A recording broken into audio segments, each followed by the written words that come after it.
Hey, what's up, everybody? Just want to give the recap of today's game. Um, Nothing really happening on the Yankees front. It was the total Aaron Nola show today for the Philadelphia Phillies. Through 6 shutout innings, just dominated the Yankees. Yankees didn't really have anything. They had 2 hits all game. So nothing really happened on the offensive side for the Yankees. There was some drama, of course, but the opponent was Jameson Taillon, the Yankees starter. He threw, his stats were 2 and 2/3 innings, 5 hits, 1 run, 1 earned run, no walks, and 5 strikeouts. So not his greatest outing, but he got 60 pitches. 44 of them were strikes, so his control was good.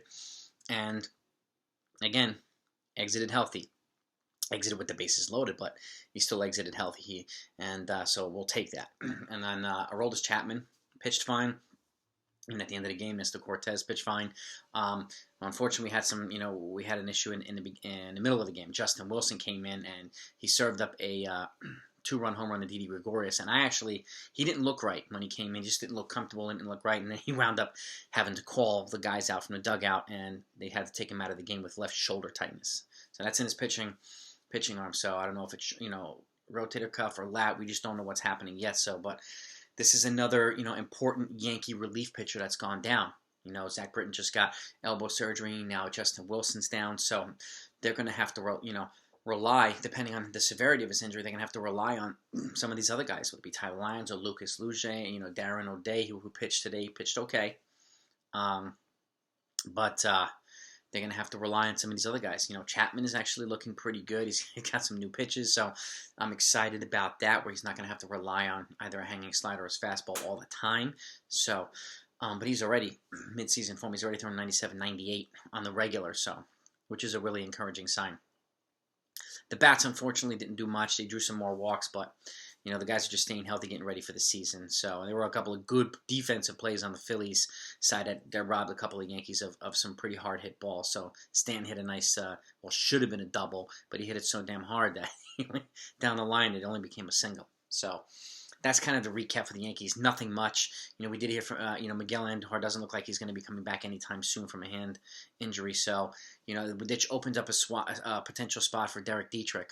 I know they're still kind of down to the wire with Dietrich or Tauchman and Wade. I really don't know.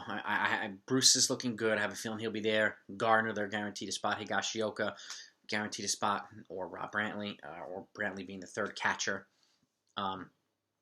And then it's up to, Tauchman. I don't think they want to get rid of Tauchman. He's also out of options. So unless they trade him, they may, who knows if there's going to be a 5-man bench. I just don't know. But I think it's going to be between Tauchman and Derek Dietrich. And Derek Dietrich's versatility to play multiple positions, I think has a little bit of an advantage, because that's what Miguel Andujar was expected to do, to kind of be a utility type.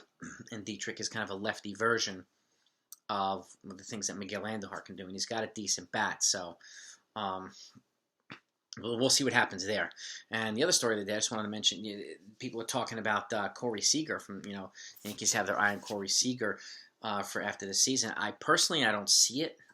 He's a superstar, young lefty hitter and stuff like that. But currently, the way that the Yankees are constructed, they have DJ locked up, obviously long term, but then they have Gio, Voit, and Gleyber Torres, all with 4 to 5 years of team control, cheap control.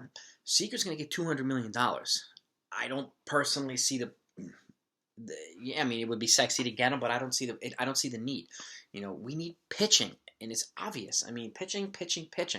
So folks are talking about trading Voit, and I mentioned earlier about trading Voit, but you only trade him for somebody like Luis Castillo, or somebody like that with several years of control. I like Kyle Hendricks, but he's also older and he has less control. But you have to trade him for a front line guy like that. And then if you do, then you have the ability to move DJ to first, Gleyber to second, and then it opens up shortstop for somebody like Seager or one of these other guys. But the only scenario where I move or even consider moving Luke Voit, is for a front line pitcher. Whether German Marquez from Colorado, I don't see the point in that Marquez and Trevor Story and Daniel Ball. They don't need Trevor Story. They need pitching. Okay. Again, it's my opinion. Let me know what you think in the comments down below, whether you agree or disagree with me. But that's the recap today. That's the additional news today. We'll see what happens with Justin Wilson and with some of the other guys that are hurt, Miguel Andujar.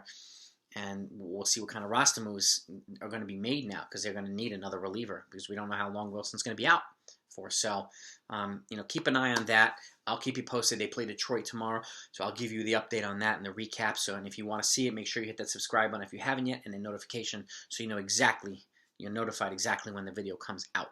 So, I appreciate your support as always. Always take a look in the description below. I have a bunch of game recaps from the most recent games, and I have the grades for every team's offseason in the description down below. If you haven't seen that, take a look at it. I think you'll enjoy it.